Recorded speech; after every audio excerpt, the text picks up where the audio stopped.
হরে কৃষ্ণা। দেবাদিদেব মহাদেব শিবের মতো ত্রিভুবনে আর কেউ নেই। এমন পরিবার কোথাও দেখেছো যেখানে সাপ, ইঁদুর, ময়ূর, বাঘ, ষাঁড় সব একসাথে থাকে? সবাই কিন্তু একে অপরের খাদক। কার্তিকের বাহন ময়ূর, আর মহাদেবের গলায় সাপ থাকে। ময়ূর কিন্তু সাপকে অনায়াসে আহার করতে পারে, কিন্তু করে কি? করে না, শান্তভাবে থাকে।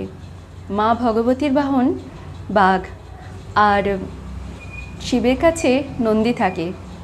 আরামসে তো বাঘ বা সিংহ নন্দীকে খেয়ে নিতে পারে, কিন্তু করে কি? করে না, শান্তভাবে থাকে।